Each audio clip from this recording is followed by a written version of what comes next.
Are you sure? There's an awful lot of them, Brock. Yeah, they hit me with a truck. Yeah,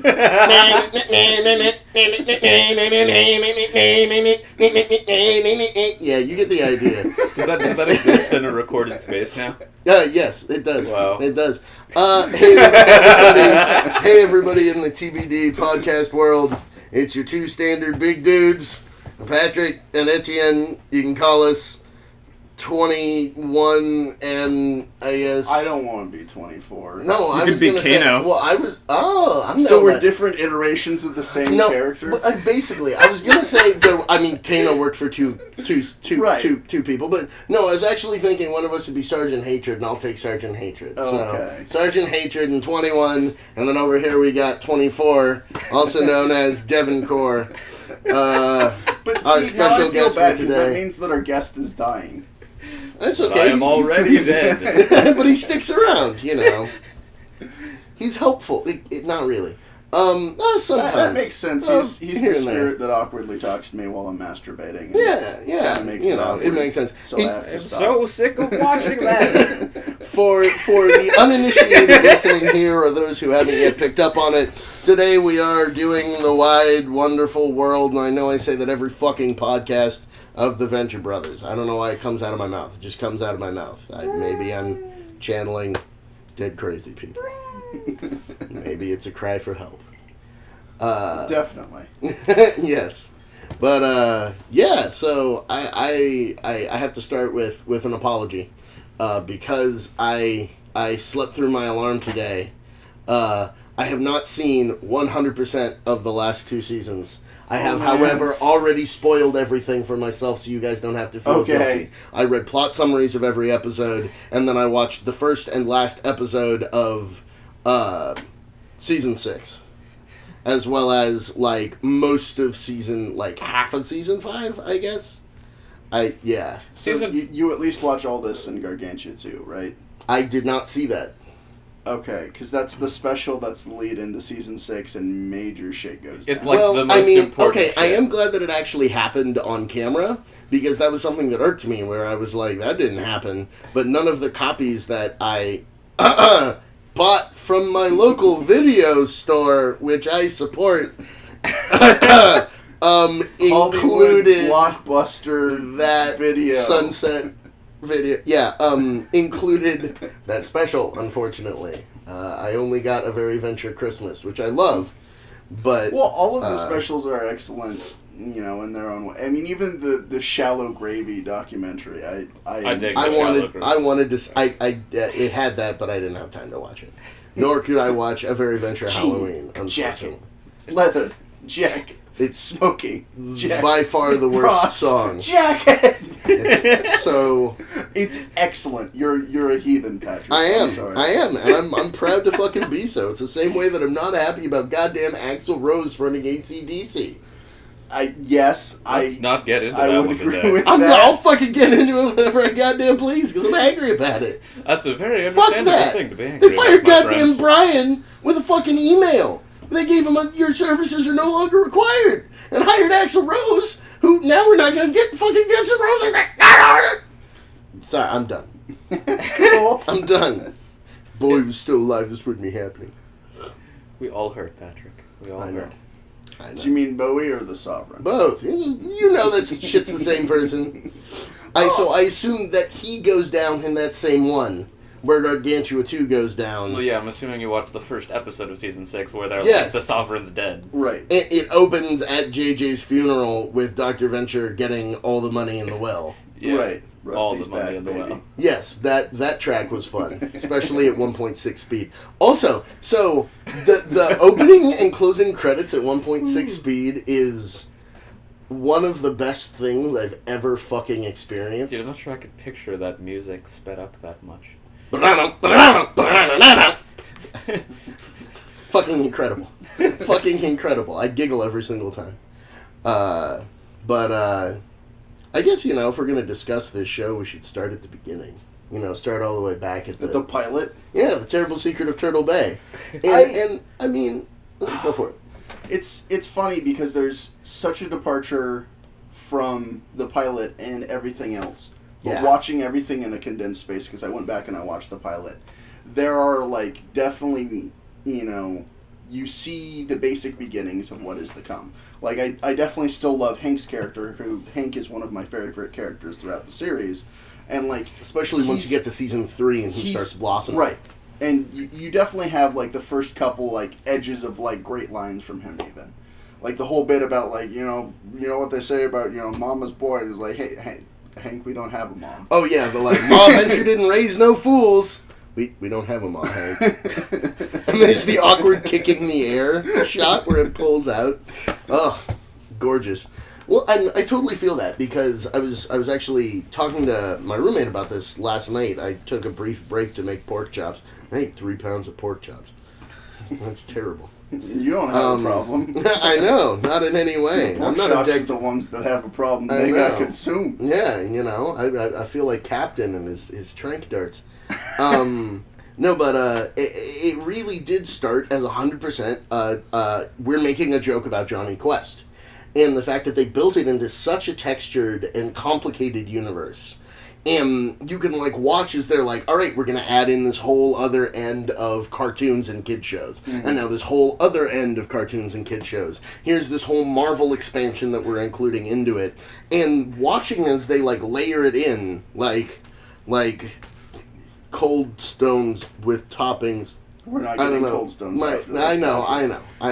No, but I can't think of another goddamn metaphor right now because I'm whacked. But I love the amount of balancing the reverence and irreverence in every parody and reference that they do. Because you have to have that to, A, get the joke across, but B, still have the heart and soul that the show very much has. Yeah. There is that substance behind it. That, yes, they are making fun of these things, but there are also things that they very much care about. Yeah. And there's a lot of it that's just truly celebration of nerd and geek culture. It's like what Big Bang Theory should have been. What it wanted to be, instead of as my room... A shit show sham. Well, or nerd as... blackface. Yeah, blackface for nerds. It's supposed to appeal to nerds, but, like, not really. That's the problem with it. They're like, we can't throw anything that's actually too big for that a regular person can't Google in 60 seconds so that they can join. The Venture Brothers never catered to anyone. Show enough. Which, I still love that they included that. Like, season 2, they're referencing obscure blaxploitation films. Oh, yeah. Like, And rewatching this, especially since we've been doing the podcast, there's a ton of other stuff that I got. Like, I never got the wartime consigliere joke until I was watching fucking The Godfather a few weeks back and was like, Venture Bro. I get it. That's gorgeous. That's incredible. From the last podcast, I was like, that's totally a Manchurian Candidate joke. Yep. With the first... The whole thing with fucking Abe Lincoln's ghost. No, that fucking episode. Oh, I loved FDR. Whole weight of the world resting on his little cripple's shoulders. Little polio shoulders. Slept like a baby. I love Lincoln's ghost. But yeah, like, I love the fact that they really do make every character... exceptionally capable in some way, exceptionally broken in another way, and deeply unhappy. And do it realistically. In a world that actually has contiguous lines and works and is consistent. And, again, as you guys know from having been my friends and watching movies with me for years, that's what I get off on, is the consistency. Oh, yeah. There's precisely one thing that irks me, and that's that they're... not consistent with which of the Venture Brothers have a circumcision. I mean, I literally never even thought about that for 1 second until you mentioned it this moment. Sure, Humphrey. There are... That's my beef. That's some there beef. There are very minor holes, but again, they're minor. And I think that's the only one I found. There was something that I was thinking about last night that didn't really make sense. Oh, the bit at the end of Operation Prom, when Molotov is threatening the one chick who's with Brock. Yeah. Then she's supposed to be a blackguard, quote unquote. Yeah. That didn't really make sense to me. But I don't think it's something that really needed to be explained, because there's enough way of getting around that. Yeah, there's tons of other things, and that is like a weird little plot hook that then they can bring back later. Like the great callback that they do when they finally kill the Pupa twins, because... like, fuck them. Yeah. Well, and because they fucking killed... no one will miss them. And because they fucking killed 24. Like, I believe that. That makes the most sense. They left it on the throne. Who else was in the goddamn cocoon? Someone pushed that button.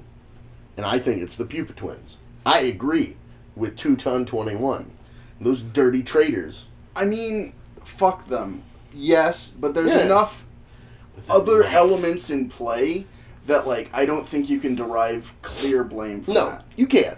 But I'm willing to go with it until they offer another solution. Yes, they're great at seeding things. They're great at not painting themselves into a corner, or at least when they are, they have the clever writing capability to get themselves out of that corner. But I don't know that 24's death is something that's going to be... I mean, we're like 3 seasons past that at this point. He still is a dominant figure in the mythology. I thought that one of the best things that they did for developing characters and creating story and creating interesting story arcs was killing 24. Oh, I agree. Because it changed, it was the catalyst of change for 21. Who has just become more and more of each of our favorite characters. Oh, yeah. Well, I don't know. I don't know that he's my favorite. I love 21. I have my singular he's favorite. incredible. I'm just saying, like, it's undeniable how much more they made us love him. Because he just grows. Yeah. He grows to be something so awesome. Something you can always root for and rely on. Like... Well, and because he starts as this kind of, like... I don't know. Like, he is such a wonderful everyman hero in terms of the cast of characters, because there aren't really many everymen in the show, other than, you know, Colonel Hunter Gathers and General Traister is the ultimate everyman. General Traister is my favorite character. And I love that he's got to come back sometime, too. You really need to see all this in Gargantua, too. Oh, yeah. Okay. Does he show... Oh, okay, that makes sense, because they launch him. Launch him. Yep. It totally makes sense. All right, I'll see. I will find it, and I'll finish the rest of it. Reporting for duty. I am ready to assimilate to your alien life. You little green man. Oh, you're the bad kind of aliens. The anal probing kind. Oh, dear God. I'll get there. It's truly excellent. And there's some stuff that was seeded earlier that was shown to be untrue that then becomes true again. It's an interesting little bit there. No, and this irks the crap out of me, because I thought I'd read all of the descriptions. They didn't have plot descriptions for the specials on the giant list of episode summaries. And that is like the most, like, that single special is more important than like a whole season in itself. No, I know, and that's why, like, I was like, wow, they did that off screen. I guess that was out of respect to Bowie, but I don't think Bowie would have minded if they gave David Bowie a fighting out. Like, I can't believe you missed it. I thought it was our, like, most exceptional but also cheap substitute for a season, because a year passed after the 5th, and then they were like, hey, special! And we're like, super sweet! And then it finished, they're like, hey, it's gonna be another year. Well, yeah, that's something that, like, pains me is as much as I love Venture Bros, like, there have been, like, 6 seasons over 13 years. Yeah. And, like, I can't fault them, because when we get content, when we get new episodes, when we have more taste of the show, it's wonderful. It's wonderfully crafted. It's wonderfully put together. There's the expansion of characters. There's all these great through lines. Like, there are mini arcs for, like, all these different characters that I absolutely love. But at the same time, it's like, God damn it, I want more. Well, in total agreement. The thing, though, is that I would much rather have them spend the time getting the craftsmanship that we got. I love Season 2. Season 3 is, I think, where they really stepped up their game. Like, they got a budget boost, and they started taking way fucking longer to release the episodes. And it makes sense, because they started putting just a truly absurd amount of craftsmanship in. That's where you start getting the musical sequences that are all so, like, they had some of them earlier, but not to the same level of, like, gorgeous cinematography and through composition. Like, the whole one to Jupiter, from Holst's The Planets, at first episode of Season 3, where they're, like, rebuilding the cocoon, and the Monarch and Dr. and Mrs. the Monarch are being approved for duoship by the Guild. Yeah. Like, that whole sequence is so gorgeously done. Or the one at the end of Season 4 at the end of the prom episode, where there's the, like, whole sequence of the music with Brock, like, racing back to the compound to save them. Oh, no, and then... they just got so much more theatrical and just, like, realized that they could pull this shit off and did it. Yeah, and, like, truly going all the way. And so that's why, like, at the end of the day, I don't give a damn. Like, I don't even mind that they take that long between seasons. I mean, I hadn't caught up at this point. Because, again, I'm like, that's, like... I know it's gonna be good. I know it's gonna be good when I get there. And just look down sometimes and I see my giant swelling blue balls and I get sad. And I want that sweet release. What? Of more Venture Brothers. Oh! I thought you were quoting something from the show, and I was like, literally, he's quoting himself. I'm quoting to the lack of Venture Brothers. To the lack of new material. In between these giant, like, 12 to 16 month intermissions between content that I get. Yeah. No, understandable. Understandable. But there's a certain amount of blue balls. Hey, at least you don't have blue balls on your blood eye. That is true. Which, if you guys don't mind, I would love to get into the glory that is Jefferson Twilight. Because Jefferson Twilight is another one of my absolute top picks. I love Jefferson Twilight. He's not my favorite of the Order of the Twilight. Order of the Triad. Order of the Triad. Which now has 4 members. Master Billy Quiz Boy! Sorry. No, but, you know, I love Dr. O, but... He's the best. Yeah, he is. Dr. O. Anyways, Jefferson Twilight. Jefferson Twilight. You wanted to take us down this road. I mean, like, what isn't to love? I mean, he was a tank commander in the Marines. He hunts Blackulas. You know. I just think that was another one of the just, like, most inspired, brilliant moves. Like, all of the through line of that, with him with the 2 magic guys. I also love everything they did with Al, like, over the course of the show. And it did make me sad that they ended up having so much more of Al in the later seasons than you get of, say, Jefferson. Twilight. Who I would have loved to see more of in the later seasons. But again, I also missed, like, a chunk of 5 and, like, most of 6. Well, so I don't know if he, like, plays a major role in there, but I somehow don't think he did.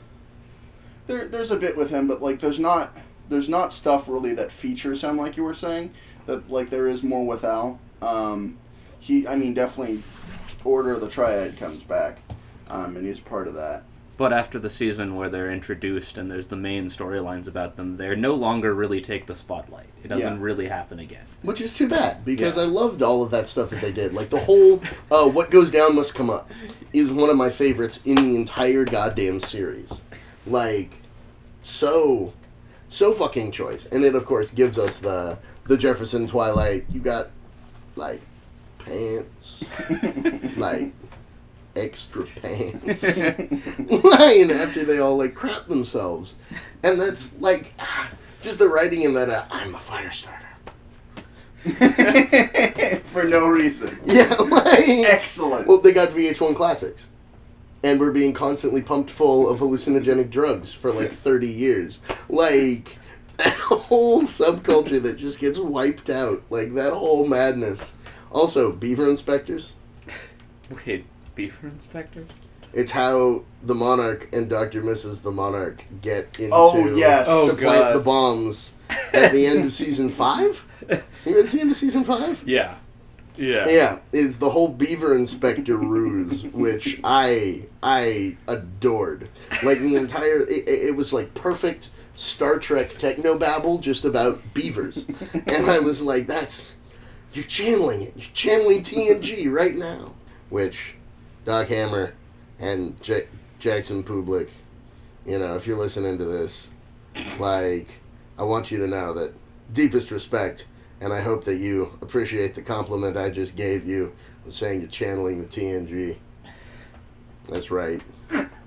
That was both a threat and a compliment. I don't know. I'm sorry, guys. He's saying that he wants your babies. That's what he's saying. Yeah. Yeah, I mean, I could go with that. I could definitely go with that. I mean, have you ever watched any of the commentary? I have not watched any of the commentary. I've seen, like, Comic Con panel stuff, like when Forget if it was after season 3 or after season 4, but it was Word. around that time.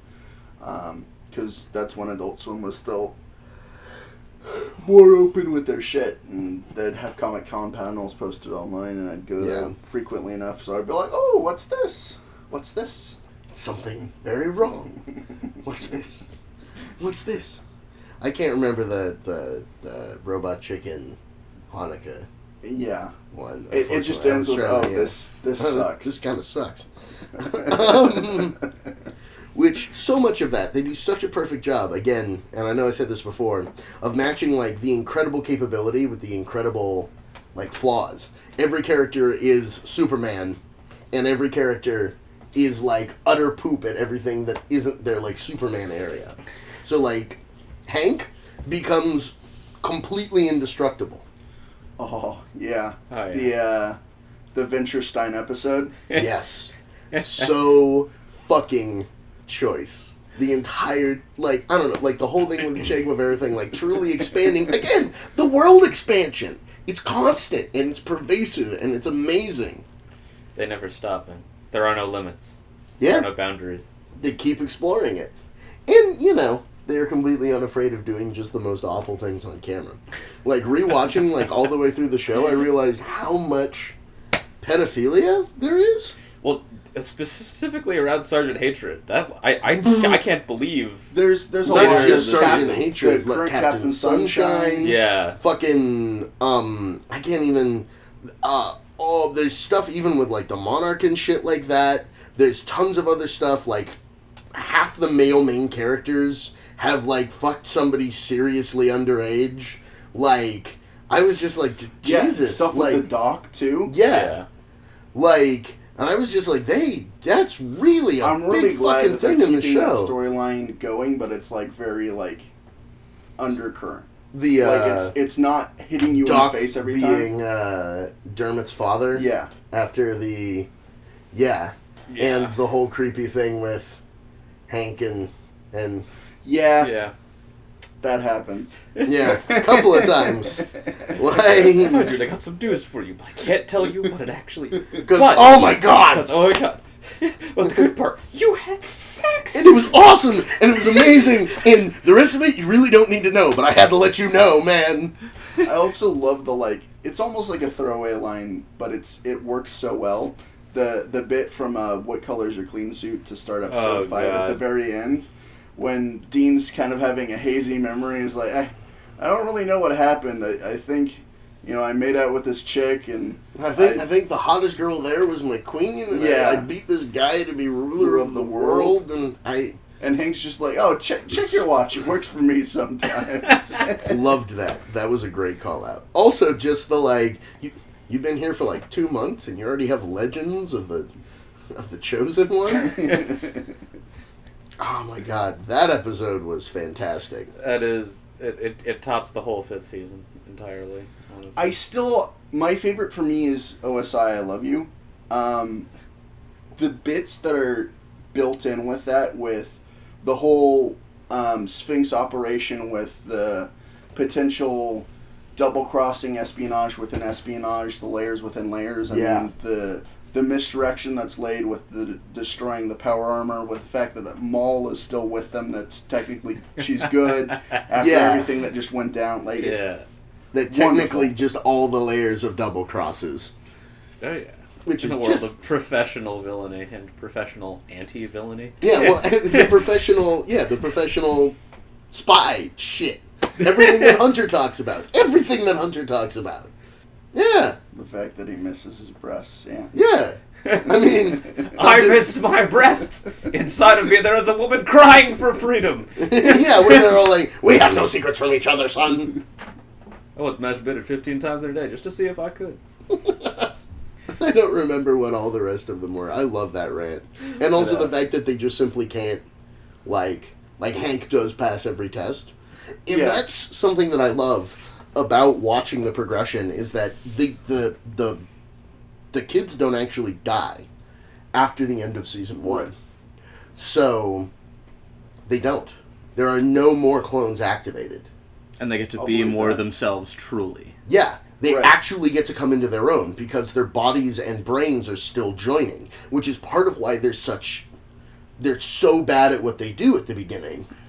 And, all of the flashbacks, because they keep dying.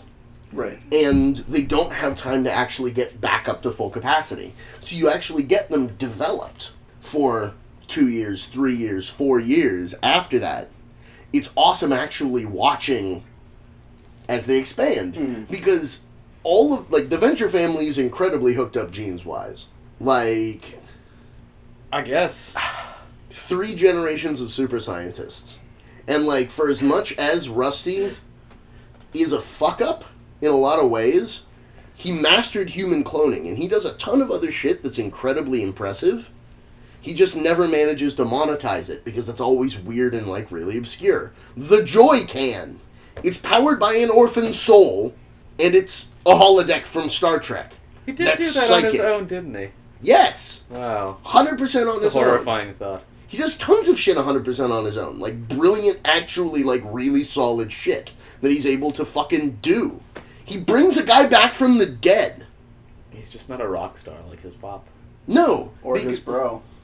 Because he doesn't monetize it, he doesn't know how to play the game, and he's been on amphetamines for 30 years. They make that point. He's also just truly damaged. Yes. Yeah. He's Action Johnny wrecked, but he's not as dysfunctional as Right. Action Johnny. Yeah. He's maintenance addiction. Yeah, his problems are more internal rather than we see Johnny's externally. Yeah. I don't know. It's hard for me to say about Doc. I'm definitely not saying that he's stupid or incapable, but so much of his ability is on the backs of others that it irks me. And there's a lot that he ends up taking credit for that is not really him. Yes. And he is continually living in somebody else's shadow. Which is part of why he is the bitter, just, nasty shit that he is. And, again, I think that that's part of why he's a really interesting character. I do not think that Doc is likable. And I don't think he's a good person. Either. He is a bad person. Yeah. There's, the episode where he's, talking to Brock, and he's like, Brock, am I a bad person? And he's like, I don't know. Yeah, probably. In the whole one where with Dr. Dr. Killinger trying to help actually him. is like, Dr. you are Killinger. bad. Yeah, he's one of the best characters in the Dr. fucking Henry thing. Killinger, Your powers have and no this effect is on my me. magic You see murder me bag. doing. Yes. No, but that's again, he's like Mr. Belvedere. He cured my herpes. Should just talk to him. Oh, sure, just come in. It's not like I live with 80 guys and no women, so there's no chance that I'm masturbating. But, that's part of why I actually really enjoy Doc's character, is that the things he actually gets credit for and wins from is when he's cheating. And when he plays by the rules, he's punished. And when he actually creates something great, he's punished. He mastered fucking human cloning. And literally all that comes from it is that the government, cuts him off and stops paying him for contracts. Yeah. That's a plot point that happens. And it's part of why his character is so miserable and is such a wonderful, central hub of the show. It was actually funny. One of the DVD copies that I bought had a bump from the Adult Swim airing of it that said, when the show was first pitched to us, we recommended that they remove Dr. Venture because he was too mean. Yeah, we were jackasses. And I was like, yeah, that's, I can understand that, especially, in that first pilot episode, he's worthless. Yeah. And he accidentally creates a weapon. Yes. But every bit of it's just the story of his life. Every time he gets any success, it doesn't just get snuffed out like the little light. He gets to see someone cleanly walk up in front of him and just kind of look him in the eye and pinch it and go no, and take it away. Yeah. And it just hurts, and that's been happening his whole life. I forget which episode the actual story goes when I think Hank is complaining about, like, the terror that he just went through, and he's just like, look, Hank, I had this birthday party when I was a kid. And, you know, my father invited everyone, and everyone doesn't mean kids my age, it means Playboy models, and scientists, and billionaires. And he invites me up on the stand in front of the whole party to give me a present. And instead of me actually receiving something, I was so happy. I thought it was going to be the greatest moment of my life. The action man pulls down my pants. And then they shoot my penis with a shrink ray. Yep. Which, they didn't resize his penis. Which is a detail that I had not registered. I never thought about that either from that moment. I saw the uncensored version of, I guess it was season 3 and 4 were both uncensored in the copies that I have. Yeah. So, like, they actually animate, like, everyone's dick realistically. They're also uncensored with DVD copies that I have, yeah, so I've seen them that way. And that was, like, there's the episode where they're all in Sergeant Hatred's fucking hot tub. And, like, you see all of their dicks. And, like, Dr. Ventures is almost non-existent. And then they got to that episode, like, a season later, and I was like, that's fucked. They thought of that. They built that in. And I feel like so much of the world was designed in advance. Like, I definitely feel like the first season, maybe 2, were a lot more off the cuff. And from that point, they were like, no, we need to build something that's an overall system. Because everything from there's been way too much through line, I think, for them to have been able to just be like, wacky wild episode. Well, there was some sort of structured outline, even when they did the pilot. Oh, word. Jackson Public already had kind of an outline of how he wanted the show to go and an idea of where it was going. Obviously, when you start writing stuff, it will deviate. Yeah. And like I said earlier, I think it's almost equal parts, like they have stuff planned out, and they are clever enough that they don't write themselves into a corner. Or they'll pick something back up and do like a U-turn with it. No, it's going over here now. Henchman 1. And I think that it's something that is A, picked up with having more time in between so that they can work on crafting it. Yeah. And B, just the more practice that they have in their own universe, making themselves better writers. Yeah. I would definitely agree with that. And also the fact that both of them they have an exacting attention to detail, which is funny. Actually, fun fact, Doc Hammer's degree, he has a master's degree in pottery. Who'd have thunk it? Yeah, that's his degree. See, Devin, you are on the right path. Apparently. To become an animator. Which you've sworn not to do. Wow. Which is what's funny to me. But yeah, that's from an interview where it was like, oh yeah, what advice do you have for young animators? And Doc Hammer's like, I don't fucking know. I wasn't going to do this. I have a degree in pottery, man. I have like a master's in pottery. And they're like, oh, like crazy. How did that turn into? He was like, I chose it because it was easy and I could do it. Then this happened. And it was just kind of like, all right, yeah. I wonder what Doc Hammer's ceramics look like. I have no idea. I'd be super down to find out. I'd buy them. Super down. I'd buy his plates. I would buy his sculptures. You seen Doc Hammer? He looks like Skrillex. Skrillex with dignity. Can we? Yeah. Okay. Yeah. I'll give him that. Yeah. I'm sorry. Like Skrillex has that like partially shaved like douche look. Okay. Doc Hammer's got a little bit more hair, at least the pictures that I saw. Okay, because I saw when he totally had the, like, partially shaved head. That's part of why I fucking said it. Like, though he definitely has more of, like, a Skrillex before Skrillex was Skrillex, back when he was, like, a Screamo band singer. Like, look. Again, like, right. Doc Hammer, if you end up listening to this, we're really not talking shit. Like, all the respect in the world.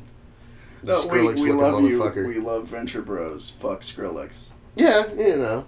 Hey, man, I'm just finding an analog here, okay? Just doing what I can.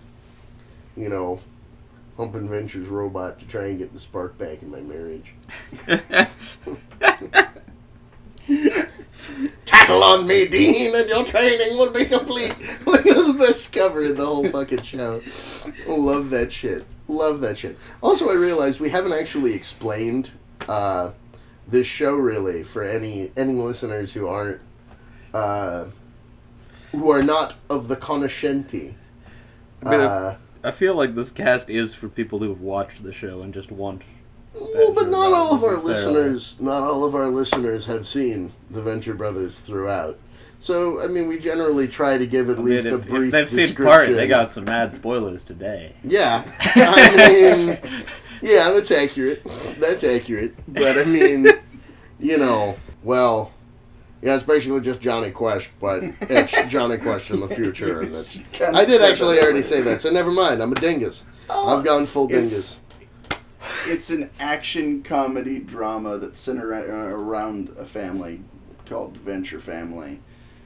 Dr. Thaddeus S. Venture, his two boys, Hank and Dean Venture, their bodyguard, Brock Sampson. And their robot helper. Thank you. I might have missed. Where the humor, though, is also largely yes. structured on, like, a constant stream of reference to more things that I would simply just call nerdy than anything Yes. I've ever witnessed in my whole life. In incredibly well read, incredibly well watched. Oh, yeah. Like, some of it's every definitely episode not is so nerd things. Some of dense it's just like where you're strange like- movies from the 70s and shit that I hadn't seen and wouldn't know if I hadn't watched it with my 50-year-old father who was like, that's a movie you want to watch. Yeah. Well, or like there's like literary stuff throughout all of it too, where I'm just like, oh my god, like you guys have read tons and tons of shit. It's glorious.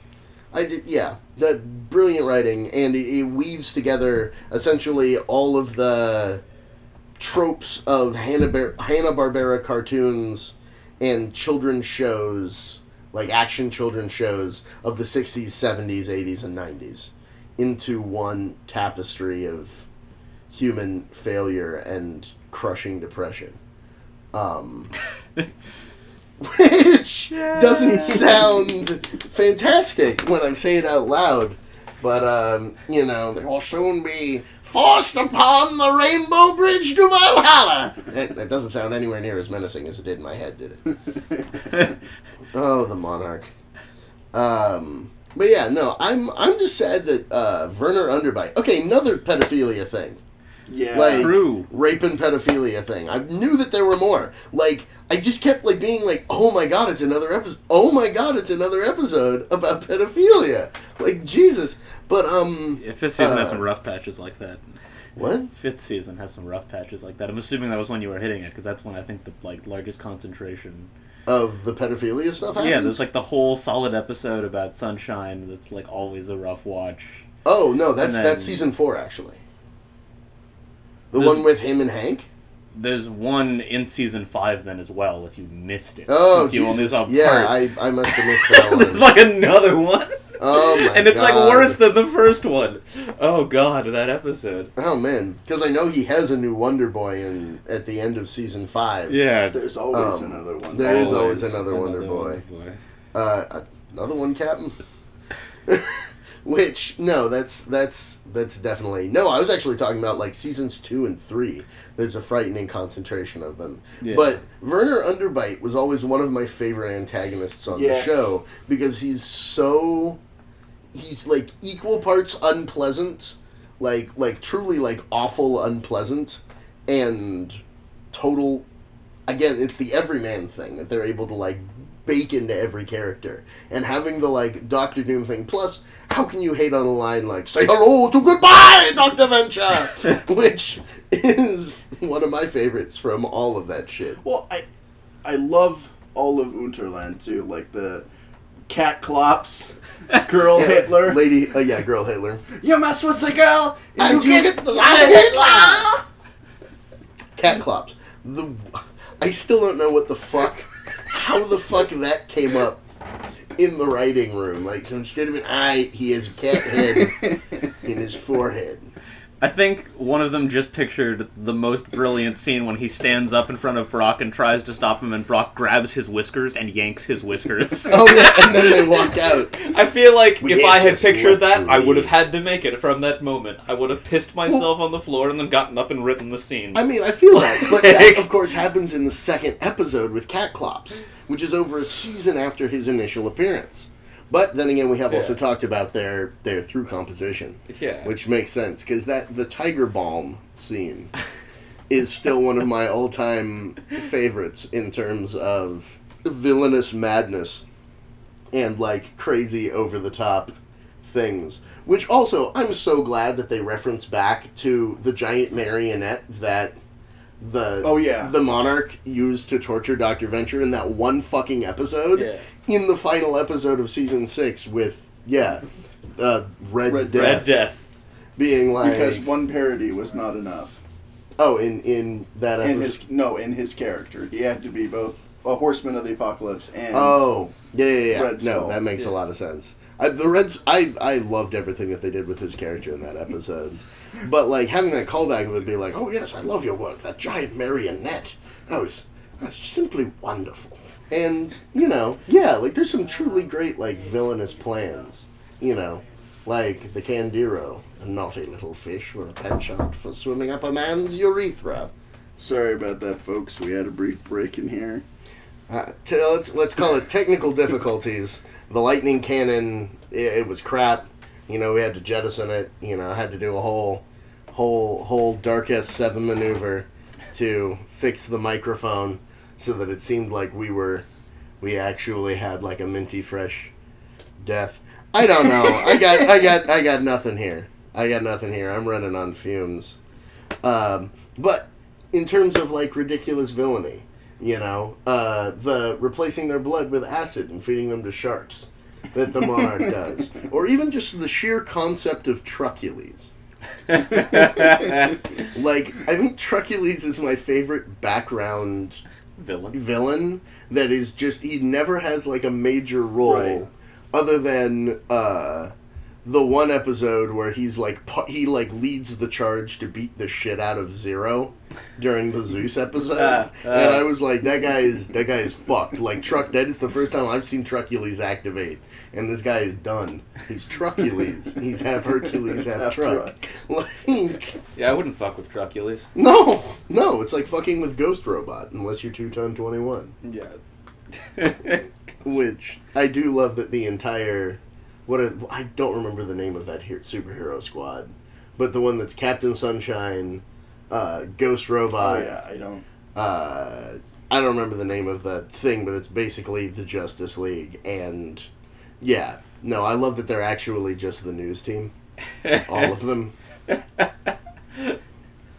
Well, that's something that also...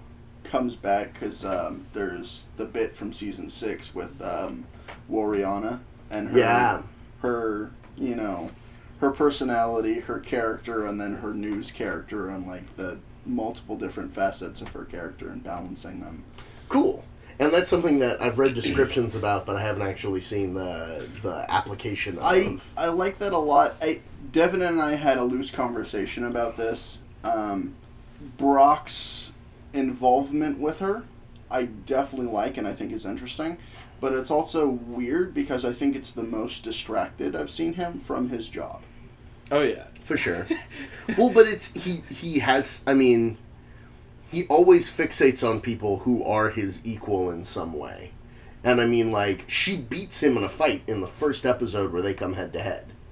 And that doesn't happen. I don't care about the thing. I just want to do you. Wait, what have I been saying?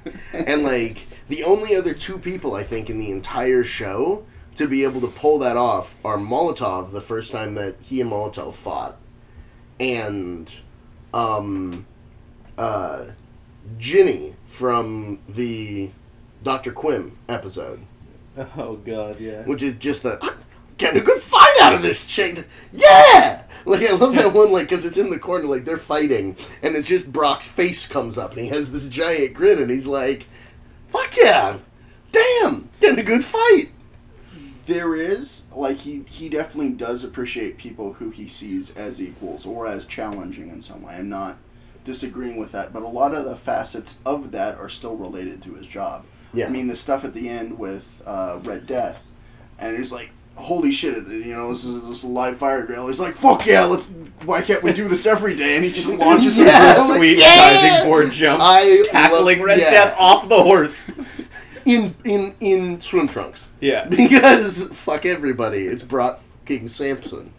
I also love Shore Leave's line from that episode. He's like, oh, even God. when I am Brock, I wish that I was Brock. That is my entire life.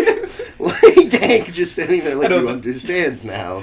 The two of them just watching Red Death pass, and just having this moment of pure envy. And then looking at each other in shame and sadness. Oh, God. Because they aren't Brock Sampson. Because it's Brock fucking Sampson.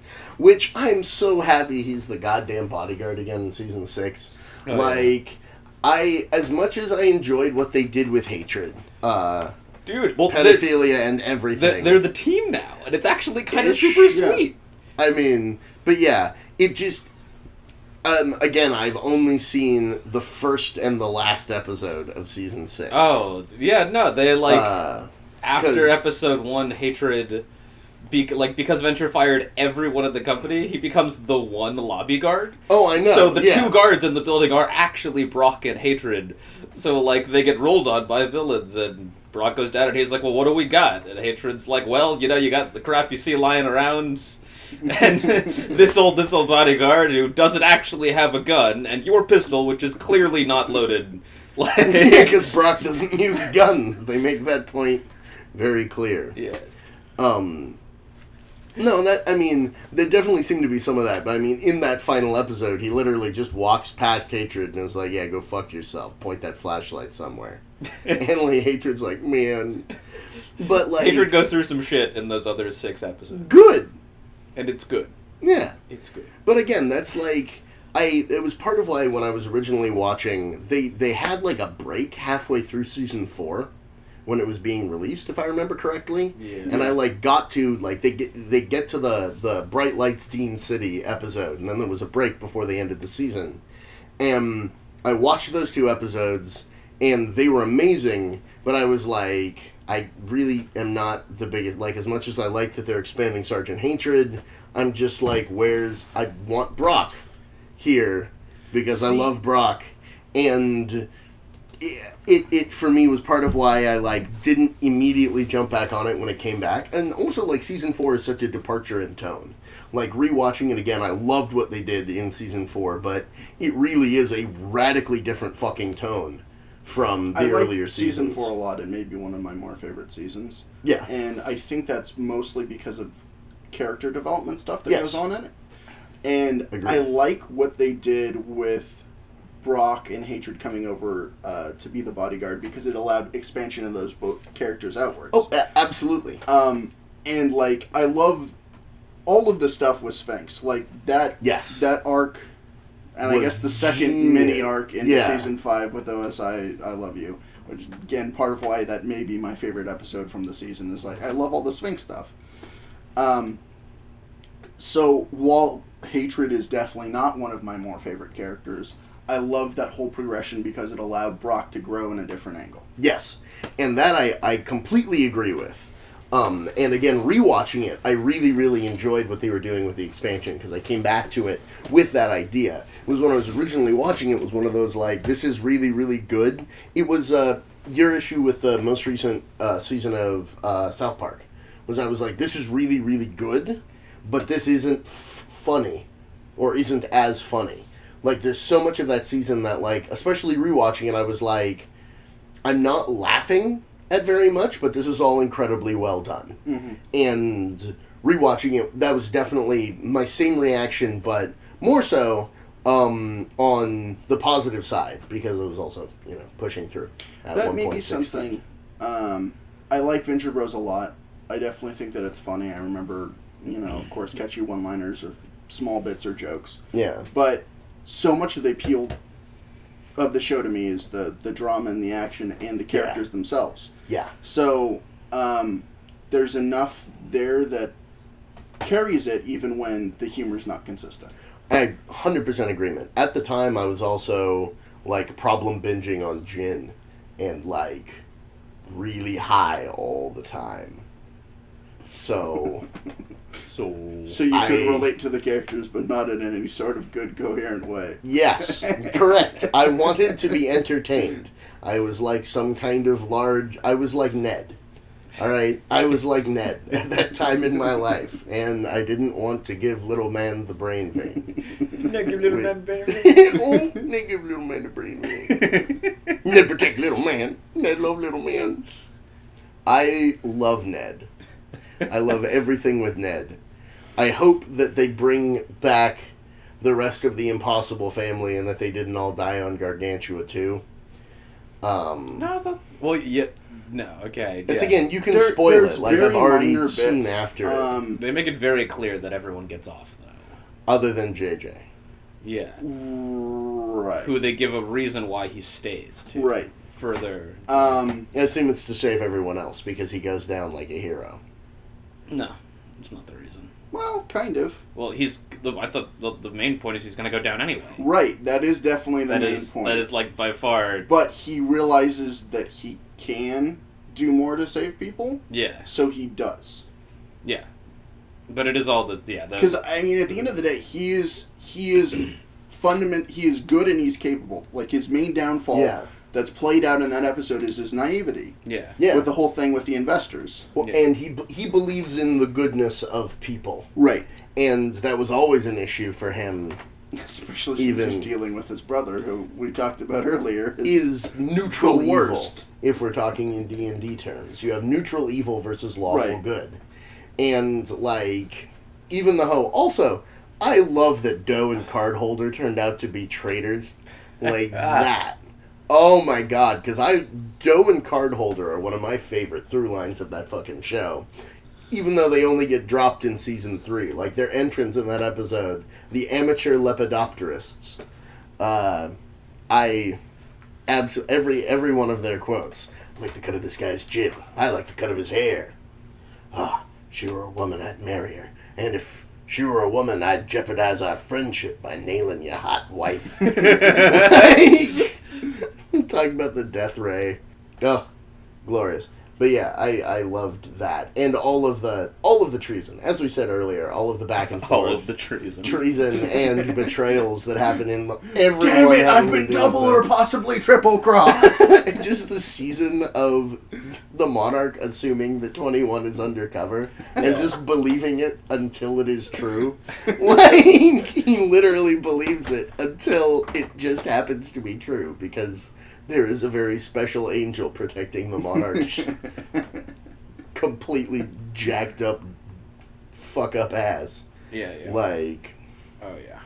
Which, that actually, I love the mirroring that they're doing now with Rusty's character against the Monarch's character. Where both of them have these, like, polar points of, like, where they were dropped at the beginning that's led them to their current positions, but both have these connections to the other side and this kind of weird urge to be a part of that. And I mean, like, there's the whole episode with Killinger where Rusty almost becomes a supervillain and he actually, like, thinks about it, and it is something where he understands it and he understands all those motivations that are part of him. Just as you have the same thing with the Monarch. Even if the Monarch's goal at the end of the day is just to be able to go back to hating Venture. Right. Yeah. Full time. Well, the Blue Morpho story arc is fucking fantastic. Yes. So good, dude. And, like, it's interesting where they're going to take it from here. The finale for season 6, I loved it. I thought it was a great episode. It just didn't feel like a finale to me. No, I total agreement. Absolutely as well. But there are a lot of storylines that are still playing out that I'm very curious to see where they go for in season 7. Yeah. And I mean, definitely the whole realization that you know, is played out through that season of 21 / Gary / Kano / whatever the fuck they're going to call him next season. Yeah. Of just realizing, I don't want to kill people. I don't want to be a bad guy anymore. Yeah. You know, 21 has always really been, like, seen both instinctually sides. pretty great, but he also loves the Monarch Because the Monarch, as much as he hates Dr. Venture, doesn't actually hate most other things that much. No, he's all hate. He's all hate for Venture. Don't you remember that scene? He's made of hate. He hates everything. But no, what the wellspring of his hate is Venture. And when he looks at his smug face, just want to kick his ass. I want to build a machine to kick his ass. I want to build an empire to house the machine to kick his ass. Fucking exquisite. Like, that is super villainy. You have so much hatred that you don't just want to kick his ass. You want to build an empire to house the machine to kick his ass. Yep. Glorious. It's pretty. It should be the textbook definition. Yes, like, it's full on Lex Luthor. That's literally that's Lex Luthor's motivation. Yeah.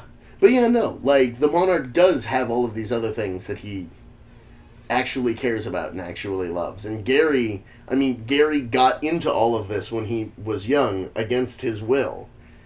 And it's been his whole life.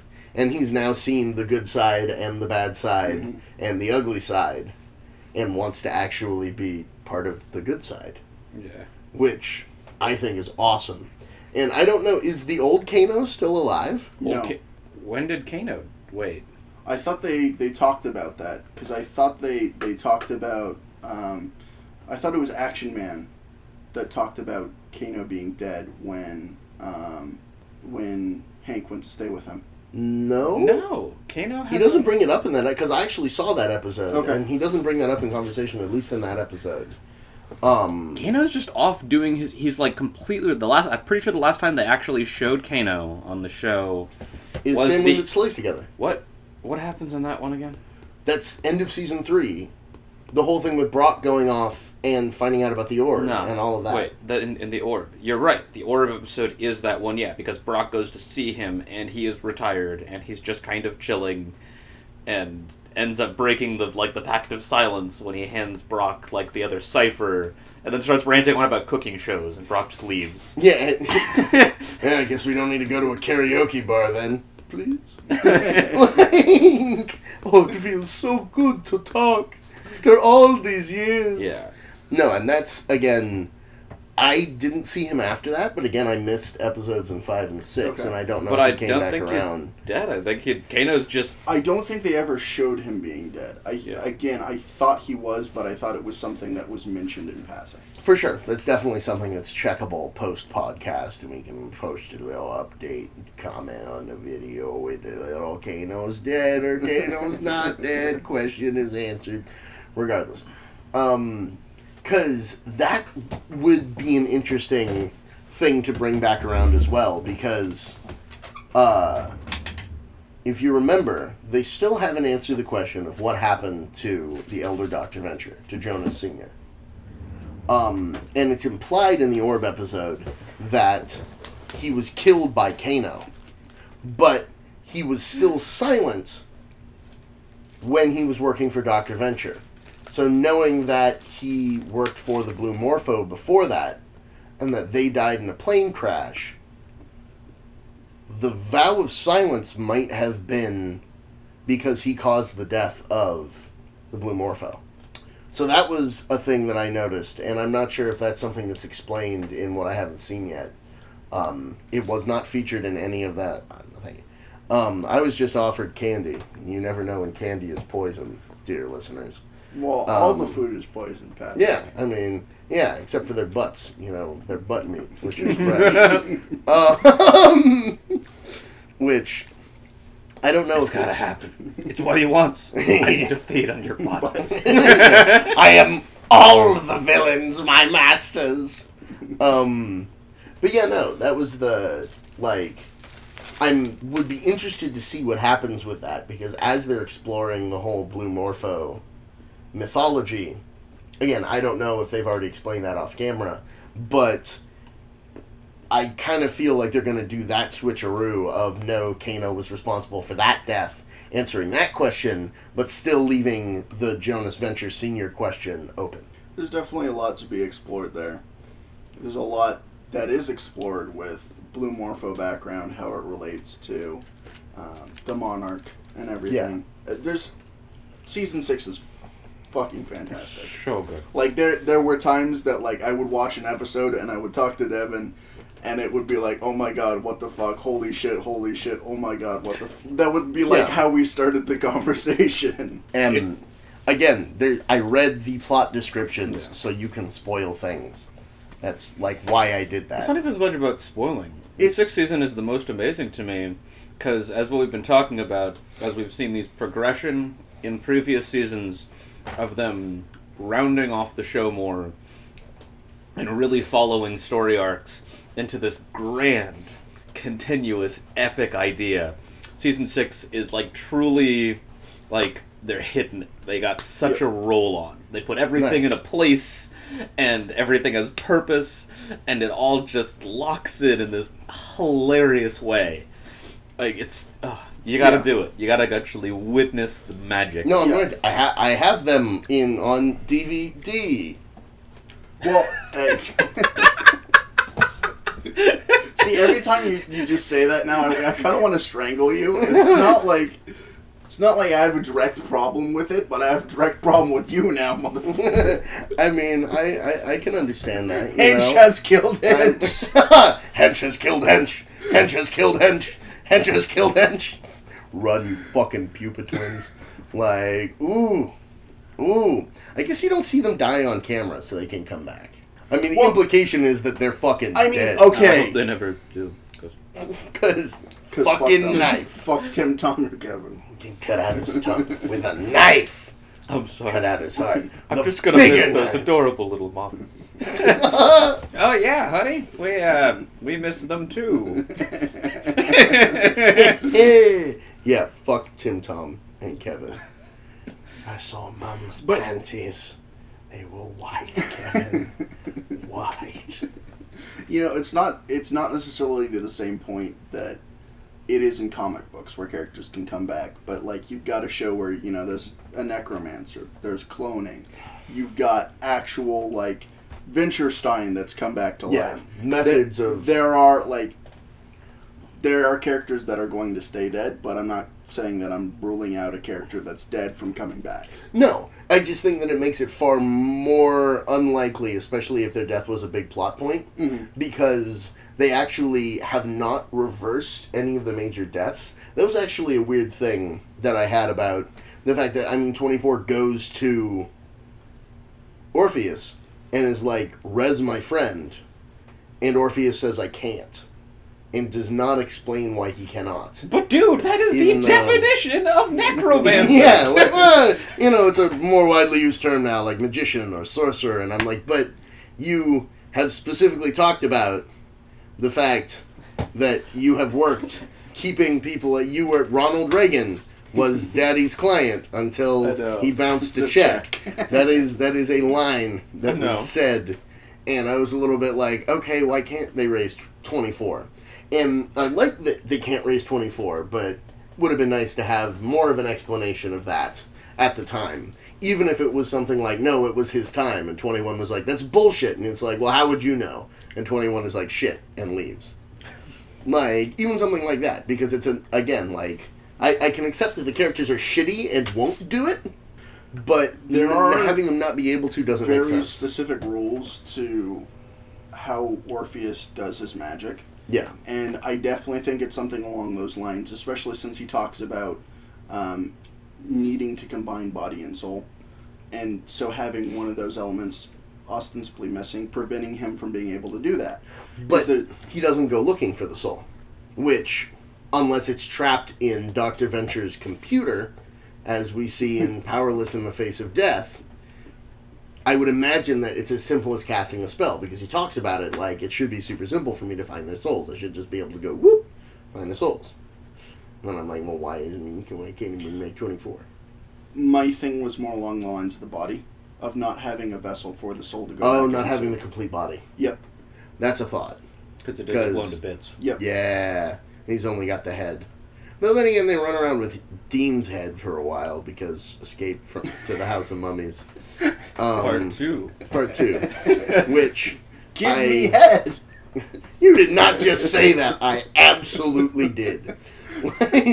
Oh, hot oil. That makes a lot more sense. Well, what did you think I said? Thought you said hot voil. What the hell is voil? It's a sheer soft fabric. I heated some up in the dryer. I can't even look at you. That's just, get out of here. Get out of the Hall of Torments. True genius on that episode. Though I do wish we would get, I mean, I know that that's the whole joke. Right. Is that there's no part 1 and no part 3. But oh my god, I want there to be a part 1 and a part 3. Oh, that episode was fucking excellent. Oh yeah. Well, I just want to see their adventures with Poe and Caligula. I know. Like, god damn it. And also, are they using, Grover Cleveland's, presidential time machine? I mean, I want to see that plot line tied up.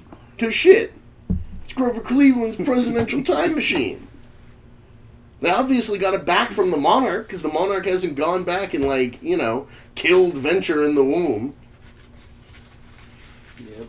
Which I feel like would have been his move with Grover Cleveland's presidential time machine. I almost feel like that's too smart of a move for the Monarch to make, though.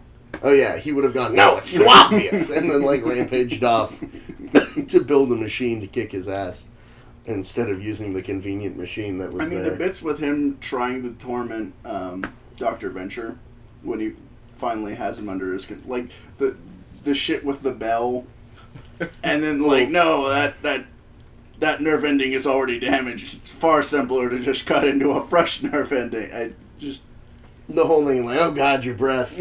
Well, I also feel like Dr. and Mrs. the Monarch was sabotaging that purposefully. Because that's definitely implied from what she says, is that she wants the Monarch to be happy because she loves him. Right.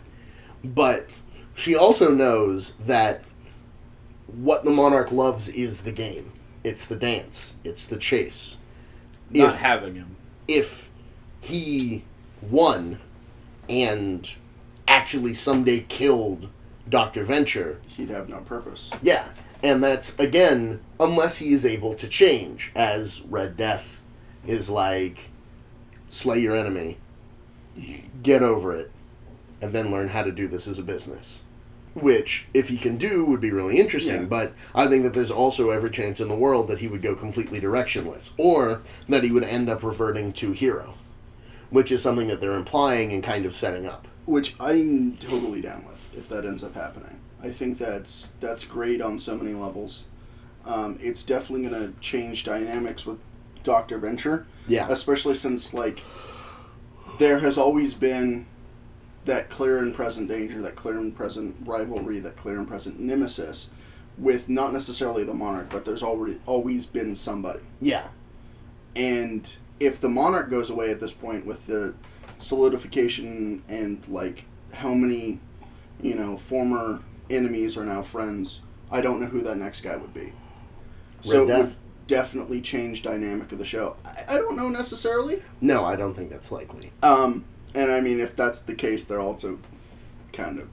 Well, they've got Brock, but Red Death is, the most clear and present danger you could possibly have. It's only one day a year, but that day you will rue. Yeah, you're going to rue that reckoning. No, and totally in agreement. Though it could also turn into more of a direct situation since he is a big shot again and has more of an influence on world events now. If his arch plotline turns more into part of the overall struggle for control of OSI and the Guild and everything else that's going on. 'Cause that's all going to be really interesting to see how that all settles out. Everything with the investors and with... Yeah, dude, we cannot spoil everything from, the Gargantua 2 I will episode. feel bad. Because, it's still, my favorite thing, and you have to watch it. For sure. I'm going to watch it. Yeah. That's not But the we just, issue. man, that's a hole. That's a hole in this... Well, I know that they aren't... Well, I know that's why I'm saying that you should fucking talk about it. Neither of us want to rob you of the experience, though. It's such an experience. Okay, for sure. Yeah. Yeah, all I'm gonna say is shit goes down Killinger's center stage. Awesome. And that's fucking cool, because Killinger's always needed to be more center stage because I love Killinger. Yes, and the thing that's at play at the very end of Gargantua too is that he's always kind of there as the guiding hand. Yeah, and he's always been like an underlying pushing both sides. To an extent, he wants to enable people, but he doesn't want to assume control, which is the difference from the investors. Yeah, and things kind of come to a head there. Interesting. And so that's, again, like, I want to see what happens with that, because the investors did come up in the Season 6 plot description, so I know they're not dead yet. They would have actually, like, put something up if they were dead. But, again, that's like, I don't know. It'll be interesting to see what happens with all of that. I don't know. I forgot the jumping off point into this. It's okay. I think we've also kind of beat this bush long enough. There's a lot of interesting things to be hopeful for and to look forward to in Season 7, but, you know, it's a ways off. We got probably a year and a half. Oh, yeah, at least. So, thank you, Devin, for joining us on this episode. Glad to be here, guys. Kind of a quick round off. Let's go through, everybody say their favorite character, favorite season. Devin? Dude, Season 6 stole it for me. It took my life and it took my love. Took you where you cannot love. Wait, I'm sorry, I got nothing. It became Firefly. Favorite character? I don't even know how to begin. It's such a quest to find that answer. I can tell you right now what mine is. Good, because this is kind of the point of this. General Traster. And thus far, I think Season 3. I love the balance of humor and world building that they did. It has some of my favorite sequences. It has like most of my absolute favorite lines in it. I'll definitely go back and actually finish all of 5 and 6 so that I can fully judge that. But like Season 3 was immaculate, and General Traster, because General Timothy Traster! Yeah, fucking Traster. You know. Oh, he's gonna give me my 7th heart attack if we're counting. And we are. Come on, get in step there. I swear I will nail you to the wall of the ladies' room. There we go. Like, love General Traster. You? I'm gonna cop out and say it's a tie between 21/Gary/Kano and Hank. Okay. Probably Season 4 and 6. I definitely say Season 6 if it was longer, but there was so much volume to Season 4. Which was so amazing as well. That I think it takes the cake for me. Like, everything in Season 6 was great. It's just, again, like, it was the ultimate golden carrot stick. I wanted more. Yeah. And as a final capper, thank you, Doc, Hammer, and Jackson Public for giving us true gold and true joy. And at the end of the day, all that we can say is, Go Team Venture! Ba-na-na-na-na!